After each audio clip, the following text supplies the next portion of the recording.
Ficar no máximo. Fala, moçada, beleza? Professor Klaus Kaisenberg, professor de atualidades e RID. A gente teve um pequeno problema técnico aí de conexão. Em Brasília tá bem complicado esses horários das lives aí, sinal de internet, às vezes não tá funcionando legal, mas o que vai acontecer? Nós disponibilizamos um material, né, que seria utilizado hoje, e aí nós vamos fazer essas questões, ok? Vou corrigir uma por uma aqui com vocês, mas eu peço a colaboração de todos para que acessem o nosso canal, se inscrevam em nosso canal. Vou ser concursado DF, ok? Também acompanhe os professores aí no Instagram, beleza? Professor Toniel Linhares, professor Valério Fernandes, professor Emerson Caetano, professora Stephanie Gurgel, professora Kessia Montezuma, professora Josiane Helena e esse que vos fala, é claro, o professor Klaus Kaisenberg, ok? Então nós estamos aí com uma proposta muito boa para você, professor, professora de todo o Distrito Federal, de toda a região do entorno, ok? De todo o Brasil, a respeito aí dos certames, né, da Secretaria de Estado de Educação do Distrito Federal, tá bom? Então estamos aí nessa pegada, ok? Vou ser concursado Secretaria de Estado de Educação do Distrito Federal, beleza? E aí com isso nós aguardamos vocês nas redes sociais. Estaremos aí divulgando as nossas aulas, os nossos eventos, tá bom? E o que nós tínhamos trago para hoje aqui é uma questão da Quadrix e outra questão do Sebrasp a respeito do assunto RID, ok? Você que recebeu o nosso material aí, então tem lá uma figura, né? Nessa questão número 1, à sua esquerda tá o Congresso Nacional, né? E à direita aí a Catedral, tá bom? As figuras aí da questão, cujo texto está da seguinte forma: a capital do Brasil guarda um dos projetos arquitetônicos mais bonitos do Brasil e da América Latina e do mundo, o que faz que uma visita à cidade não se limite a ouvir só a respeito da vida política nacional. Projetada do zero, Brasília tem um desenho único que faz dela um lugar muito diferente de qualquer outra capital brasileira. A respeito dessas diversas considerações diretas e indiretas, julgue os itens que se seguem. Interessante aqui que o autor fala que Brasília tem um dos projetos arquitetônicos, né, mais bonitos do Brasil, da América Latina e do mundo, ok?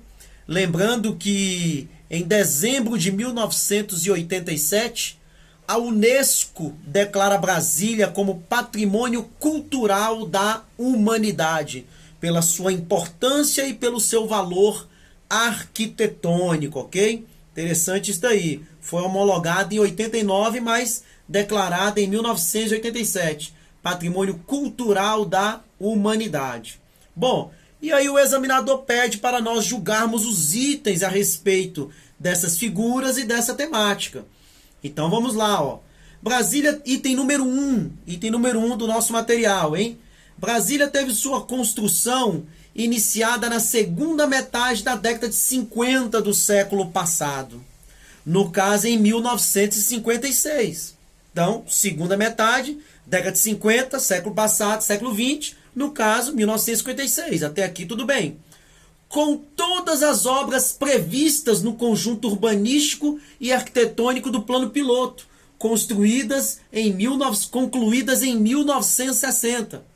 A concepção da cidade como capital do Brasil foi colocada na posse da nova capital, que tinha uma ideia de futura capital do Brasil, desde a campanha de seu governo, como de suas prioridades políticas desenvolvimentistas. Então, olha só, segunda e terceira linha do item 1 da questão 1, com todas as obras previstas no conjunto urbanístico e arquitetônico do plano piloto concluídas em 1960? Não. Nem todas as obras do conjunto urbanístico e arquitetônico do plano piloto foram concluídas por ocasião da inauguração de Brasília. Olha só, podemos ter como exemplo o Ministério da Justiça, a Catedral Metropolitana, o Memorial JK, o Museu da República, a Biblioteca Nacional. Nenhuma dessas obras foram concluídas, né, em 1960 por ocasião da inauguração de Brasília. O Museu da República, a Biblioteca Nacional só foram no início da década de 2000, ok? E a Catedral Metropolitana no início dos anos 70, apesar da pedra fundamental dela ser, né, lá de 1958, tá bom? Então o que pega está na segunda e terceira linha, quando o examinador fala que com todas as obras previstas no conjunto urbanístico e arquitetônico do plano piloto, concluídas em 1960. Então está errada a opção, beleza? Item errado. Vamos para o item 2, ok? Item 2 do nosso material. O projeto urbanístico aprovado para a construção da capital foi chamado de plano piloto. Foi feito pelo arquiteto urbanista Lúcio Costa, que desenhou a cidade em formato de um avião, apesar de ter outras teses acerca disso. Exatamente. Outras teses, outras bibliografias falam que é no formato de uma ibis, outros falam que é no formato de uma cruz, outros falam que é no formato de um pássaro, bem colocado aqui pelo examinador, ok? Que desenhou a cidade no formato de um avião, apesar de ter outras teses acerca disso. Continuando o item. Naquela ocasião, Brasília era toda a parte planejada e tem suas instalações divididas de maneira estratégica setorial. Por exemplo, em setores hospitalares, bancário, militar, autárquico, entre outros. Oscar Niemeyer, renomado arquiteto brasileiro, também trabalhou na construção de Brasília, sendo responsável, por exemplo, por obras de vários prédios públicos. A exemplo disso, a Praça dos Três Poderes, a Esplanada dos Ministérios, ok? No eixo monumental, enfim. Então, o que acontece, pessoal? Olha só, bem colocado aqui, ó. O Lúcio Costa, o Oscar Niemeyer, ele foi estagiário do Lúcio Costa no passado, né? Lembrando. E aí o que acontece? O Lúcio Costa, né? Ele de fato divide a cidade dessa forma, né? Aonde que ela tivesse setores específicos dentro desse contexto, ok? Então por isso nós não temos nome de ruas, a nome de avenidas, ok? Nós temos setores específicos acerca aí, né, dessa questão de Brasília, né, que foi inovador, um projeto arquitetônico arrojado, ok? Diferenciado, ok? Então você tem aí o arquiteto e urbanista Lúcio Costa, né, que colocou no projeto Plano Piloto essa divisão em setores, ok? E o Oscar Niemeyer sendo responsável aí por vários prédios públicos aí, né? Na Praça dos Três Poderes, na Esplanada dos Ministérios, ok? Então, só um comentário a respeito, uma fundamentação teórica a respeito desse item, né?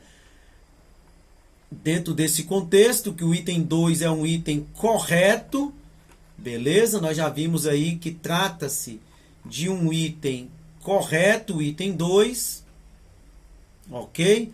Proposta vencedora foi do arquiteto Lúcio Costa lá, arquiteto urbanista Lúcio Costa, em 1957, né? Agradou aí o júri, né, pelo conceito inovador da cidade horizontalizada, tá bom? Oscar Niemeyer pelos projetos dos prédios públicos, né? E Oscar Niemeyer convida várias outras personalidades para compor essa equipe, né? Como por exemplo, né, o Burle Marx, ok? Paisagista Burle Marx, beleza? Parte da monumentalidade da Praça dos Três Poderes se dá por esse amplo espaço aberto. Tinha toda aquela concepção, né, que deveria ser aberto, né, espaço livre, até mesmo para questão de manifestações populares, enfim. Beleza? Então, o item 2, como nós já vimos aí, é um item correto. Olha só, pessoal, o item 3 do nosso material, a respeito da esplanada dos ministérios, tá bom? A esplanada dos ministérios é formada por 17 prédios. Mas há 2 ministérios que fogem o padrão da maioria dos edifícios. Então, como um todo, 17. Só que tem 2 que fogem o padrão, né? Eles estão destoando, né, na paisagem aí como um todo em relação aos outros demais 15. Que prédios são esses, ok? Obviamente, o Ministério da Justiça e o Ministério das Relações Exteriores, né? Que tem um formato arquitetônico, né, de engenharia também diferenciado dos demais, beleza? Então o examinador cita aqui, ó, o Ministério das Relações Exteriores, aonde fica o Palácio do Itamaraty, e o Ministério da Justiça. O imponente e famoso prédio do Congresso Nacional, continua no item, ao contrário do que muita gente pensa, não tem cúpulas simétricas, ou seja, essas cúpulas do Congresso Nacional, elas têm tamanhos diferenciados. Elas não são simétricas, elas são assimétricas ou de mesma dimensão, ok? Então, olha só, não tem cúpulas simétricas ou de mesma dimensão. Daí tudo bem. De um lado há uma cúpula menor, que abriga o quê? E a concavidade dela é voltada para baixo. É a cúpula do Senado. E de outro lado, a cúpula maior, que abriga a Câmara dos Deputados, né? Que a concavidade é voltada para cima. Então, sem tirar nem pôr, a respeito desse conjunto arquitetônico aí, né, da Praça dos Três Poderes, da Esplanada dos Ministérios, de fato são 17. De fato tem 2 que destoam, né, em relação a essa questão arquitetônica. No prédio do Congresso Nacional, as cúpulas não têm a mesma simetria, a do Senado é menor em relação à cúpula da Câmara dos Deputados. Item corretíssimo, ok? Então apenas um comentário aí para fundamentar ainda mais, né, ao nosso item, né? A esplanada dos ministérios está localizada no eixo monumental, via que corta o plano piloto no sentido leste-oeste, ok? A área tem um vasto gramado ao centro, né, com 17 prédios, né, de construção, e abriga os ministérios, né, e órgãos do Poder Executivo, Legislativo e Judiciário, que o Judiciário, Supremo Tribunal Federal, Legislativo, Congresso Nacional, ambos aí nessas estruturas projetadas por Oscar Niemeyer, beleza? O Palácio do Itamaraty é a sede do Ministério das Relações Exteriores, ok? Então tem todo esse contexto aí, tá bom?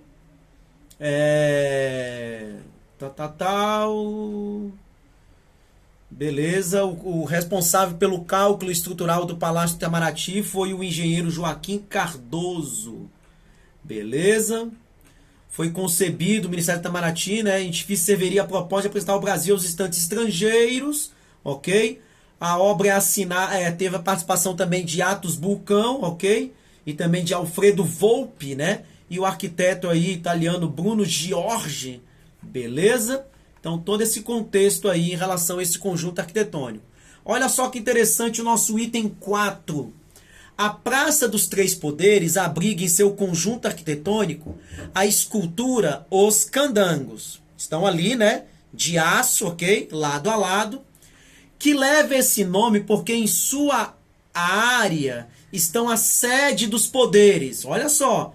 Praça dos Três Poderes. Leva esse nome. Lá nela tem a escultura dos Candangos. Por que que leva esse nome? Olha só. Vamos ver lá no item. E leva esse nome porque em sua área, na Praça dos Três Poderes, estão as sedes dos poderes Legislativo, Judiciário e Executivo. Esse último, olha só, qual que é o último que o examinador citou? O executivo, que é o Palácio do Planalto. E o Palácio do Jaburu, sede do Poder Executivo, presidência e vice-presidência. Então houve aqui uma desconexão. Desculpa, tá, pessoal? Desculpa, inclusive use máscara, ok? Então houve aqui uma desconexão em relação à estrutura que comporta aí o Poder Executivo. De fato é o Palácio do Planalto, ok? Mas não é o Palácio do Jaburu. O Palácio do Jaburu, né? O Jaburu, ele atende também, né? Essa ave aí pelo nome de Tuiuiu, ok? Que é a árvore símbolo aí do nosso Pantanal, tá bom? Então, no conjunto da Praça dos Três Poderes não tem o Palácio do Jaburu, ok? De fato, o Palácio do Planalto é a sede do Poder Executivo, ok? Mas o Palácio do Jaburu é a residência oficial da vice-presidência da República, ok? E, curiosamente, né, isso já foi instrumento de prova, olha só, o vice-presidente, ele não tem um palácio, não tem um local onde ele fica, sim, é o anexo 2 do Palácio do Planalto, tá bom? Então, o vice-presidente, ele não tem sala, ele não trabalha no prédio principal do Palácio do Planalto, ele trabalha em um edifício anexo, no caso, o anexo 2. Anexo 2 do Palácio do Planalto é a sede da vice-presidência da República, ok? E o Palácio do Jaburu, né, que só veio em 1977, é a sede a residência oficial da vice-presidência da República, tá bom? Beleza? Então, o item 4 trata-se de um item errado em relação a essa complexidade aí da Praça dos Três Poderes, né? Sede dos Três Poderes aí da República, tá bom? 5. Uma das mais belas construções da cidade de Brasília é a Catedral, localizada na Esplanada dos Ministérios. Desenhada por Oscar Niemeyer, seu nome oficial, na verdade, é Catedral Metropolitana Nossa Senhora da Aparecida. A pedra fundamental foi colocada no final dos anos 50, mas suas obras só se concretizaram no início da década de 70, tomando a forma que conhecemos nos dias de hoje. Originalmente, o que nós chamamos hoje na atualidade, Catedral Metropolitana Nossa Senhora da Aparecida, originalmente, pela proposta original do Oscar Niemeyer, tratava-se de uma catedral ecumênica. Por força da ditadura, né, esse período aí 64 a 85, ela virou oficialmente uma catedral católica. De fato, a pedra fundamental dela é do final dos anos 50. Ela é de 1958, a pedra fundamental, ok? Mas ela só foi inaugurada em 13 de maio de 1970, ok? No início da década de 70, ok?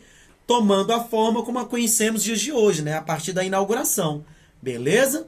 Então, o nome oficial da igreja, né, da catedral lá, projetada por Oscar Niemeyer, é Catedral Metropolitana Nossa Senhora da Aparecida, ok? O Templo de Brasília teve sua pedra fundamental lançada em 12 de setembro de 1958.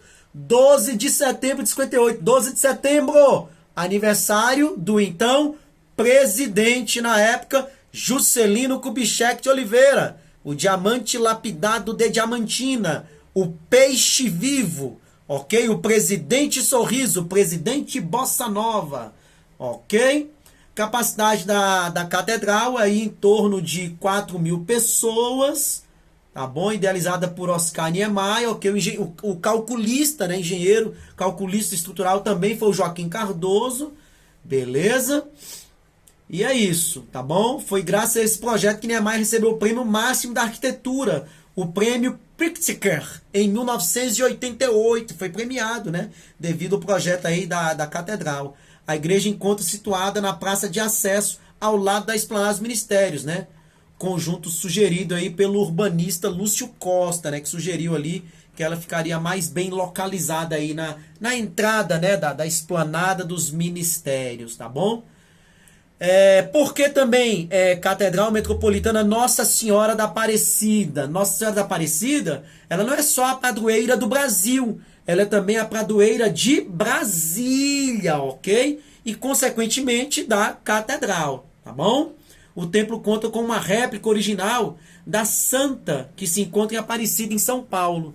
Então, na Catedral Metropolitana Nossa Senhora da Aparecida, em Brasília, você tem uma réplica, ok? Da Nossa Senhora da Aparecida, ok? Não é a original. A original vai estar em Aparecida do Norte, São Paulo, tá bom? Então, 5 itens aí, né? Sobre toda essa questão arquitetônica, né? De prédios, conjunto urbanístico de Brasília, beleza? E a próxima questão aqui é uma questão recente, a questão número 2. Essa questão número 2 é de uma prova recente, agora em fevereiro de 2020, que foi o certame da Cefaz, da Secretaria de Fazenda do Distrito Federal. Então nós tivemos também os itens lá de RID a respeito desse contexto, tá bom? Então, a respeito dos aspectos econômicos do Distrito Federal, julgue os itens a seguir. Olha só, aspectos econômicos. Pessoal, dificilmente você faz um certame aqui no âmbito do GDF que o assunto RID é obrigado por lei a ser cobrado em prova, que não caia alguma coisa sobre as questões econômicas a respeito desse aspecto, tá bom? Então, os aspectos mais importantes são os históricos, geográficos, políticos e econômicos, tá bom? Então, tem que estar na ponta da linha aí essa questão econômica. Não pode deixar escapar do seu radar. Olha só que interessante o item 1. O DF carece de grandes indústrias? Ele já começa errado. O examinador no Sebrasp já deu uma colher de chá aqui. Ele já iniciou o item mencionando algo incoerente, incorreto, falso. O DF carece de grandes indústrias? Negativo. Nós temos aqui grandes indústrias. Você pode não ter um conglomerado de grandes indústrias, mas você tem grandes grupos aqui, ok? O grupo Votorantim, né? Lá na Fercal, né? Na produção de cimento, Ciplan. Tá bom? Você tem o grupo BRF de frango e derivados. Você tem o grupo da Ambev lá no Gama. Então, quando ele fala carece de grandes indústrias, já invalida a opção. Continuando o item. Carece de grandes indústrias e de empresas privadas. E apresenta uma desigual distribuição de renda entre as diferentes regiões administrativas, o que inibe a formação de um mercado consumidor expressivo. Olha só, depois de um erro, o DF carece de grandes indústrias e de empresas privadas, já fica errado. E apresenta uma desigual distribuição de renda entre as diferentes RAs, aí tudo bem.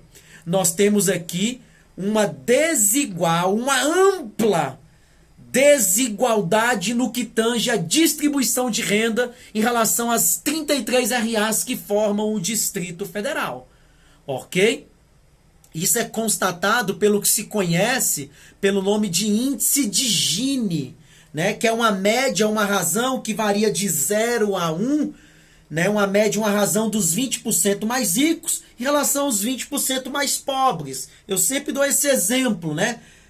Tira o índice de Gini da população dos 20% mais ricos do Lago Sul com os 20% mais pobres que estão aonde? Lá em um setor da RA 25, que é a estrutural, o setor de Chácara Santa Luzia, ok? Então você vai ter uma ampla desigualdade. Quanto mais próximo de um, mais desigual é o local. Então ele fala uma questão coesa no meio do item, né? Apresenta uma desigual distribuição de renda entre as diferentes RAs. Fato, correto. O que inibe a formação de um mercado consumidor expressivo? Negativo. Negativo, ok? Olha só, moçada, olha só. Nós temos aqui, segundo o IBGE, segundo o IPEA, segundo a Codeplan, segundo o DIEESE, um dos mais expressivos mercados consumidores do Brasil, ok? Então, o início do item e o final do item, o examinador contribuiu para invalidar a opção, tá bom? Apenas um comentário aí mais fundamentado, mais teórico aí, tá bom? Então o DF não carece de grandes empresas privadas e o mercado consumidor é expressivo, tá ok? Podemos dizer que o Parque Industrial DF não é tão consistente. Não significa que carecemos de grandes indústrias. Ele pode não ser amplo, como eu disse, né? Grandes conglomerados. Agora você tem aí você tem indústrias grandes, sim, ok? E empresas privadas também, beleza? As maiores rendas per capita, né? Tá no que segundo a Codeplan chama de grupo 1, ok? Jardim Botânico, Plano Piloto, Lago Sul, Lago Norte, Parkway, Sudoeste e Octogonal. E finalmente o grupo 4 lá, onde nós teremos as menores rendas, né? Que é a Fercal, Itapuã, Paranoá, Recanto das Emas, a SCIA Estrutural, né? E Varjão, tá ok? Então trata-se de um item errado. Também o DF possui uma das maiores economias entre os estados brasileiros, né? É a 7ª economia do país, ok? O setor de serviços é bastante pujante, né? Com aproximadamente 95% do PIB do DF, né? Que mostra o dinamismo do mercado local. Então você tem também essa expressiva, um mercado consumidor bem expressivo, né? Em relação aos vários componentes aí econômicos que agregam aí em relação à economia local. Beleza? E o item 2. Olha só o item 2 sobre a questão econômica. A grande extensão territorial de unidades de conservação de uso restrito e controlado inibiu o setor agropecuário no DF e a expansão do agronegócio e de hortifrutigranjeiros para abastecer a capital federal aconteceu nos municípios goianos e mineiros como um todo. Então olha só, moçada, você tem aí unidades de conservação no DF, ok?